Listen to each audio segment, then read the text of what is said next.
Maintenant, je passe la parole au président de transition de Burkina Faso, Ibrahim Traoré. S'il vous plaît, Traoré. Monsieur Traoré. Camarade président Vladimir Poutine, camarade président chef d'État africain, camarade chef de délégation, bonjour. C'est un honneur pour moi ce matin donc de prendre la parole ici et de vous passer donc le salut fraternel du peuple du pays des hommes intègres. C'est aussi le lieu pour moi, avant tout propos, de rendre grâce à Dieu, Dieu Tout-Puissant qui nous a permis de nous réunir ici ce matin en bonne santé pour parler de l'avenir et du bien-être donc de nos peuples. Je m'en vais m'excuser auprès des anciens que je pourrais vexer dans mes propos à venir. Africanité oblige, les droits d'aînesse, je me dois de m'excuser. Camarades, j'ai quelques questions donc de ma génération, mille et une questions qu'on se pose. Mais nous n'avons pas de réponse. Et il se trouve qu'ici, nous pouvons laver donc notre linge sale parce qu'on se sent en famille. On se sent en famille en ce sens que la Russie est une famille aussi pour l'Afrique. C'est une famille parce que nous avons la même histoire. La Russie a consenti d'énormes sacrifices pour libérer le monde du nazisme pendant la Seconde Guerre mondiale. Les peuples africains, nos grands-pères, ont été déportés de force aussi pour aider l'Europe à se débarrasser du nazisme.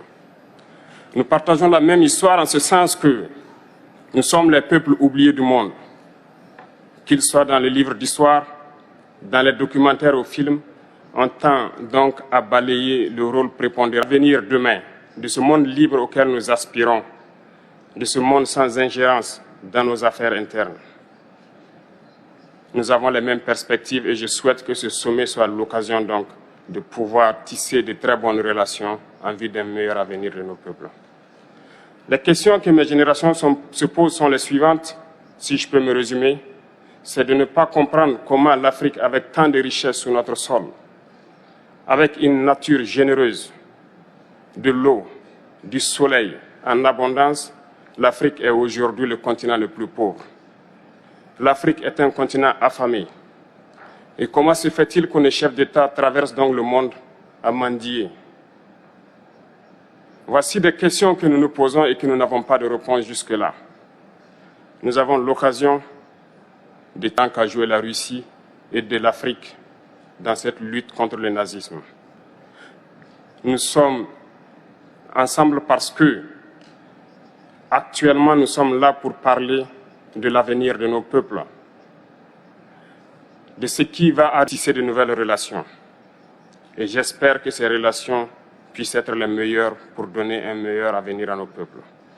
Ma génération me charge aussi de dire que, par ce fait de pauvreté, ils sont obligés de traverser l'océan pour essayer de rallier l'Europe. Ils meurent dans l'océan.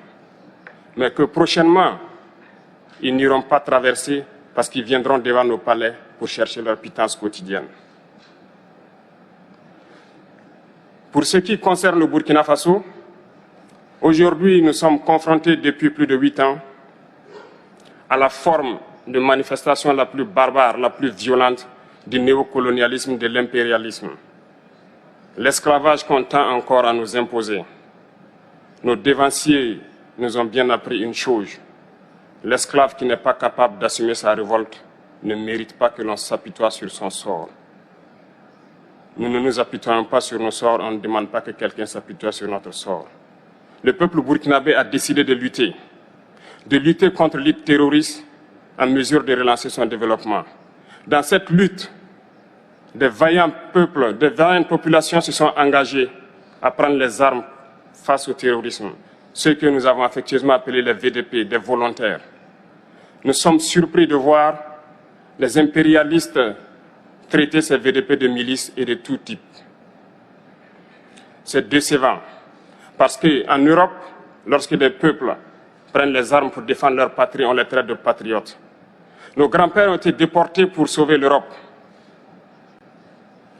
Ce n'était pas avec leur consentement, contre leur gré.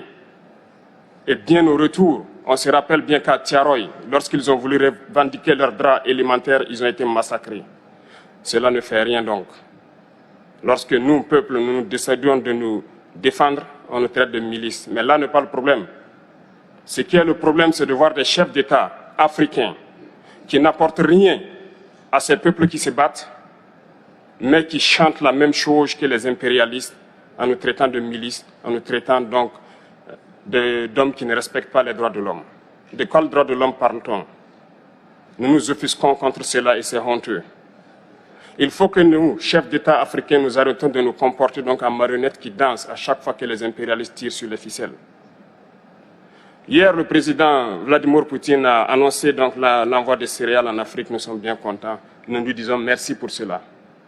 Mais aussi, c'est un message passé à nous, chefs d'État africains, parce qu'au prochain forum, nous ne devrons pas venir ici sans avoir assuré, pour ceux qui ne connaissent pas la guerre, l'autosuffisance alimentaire de nos peuples.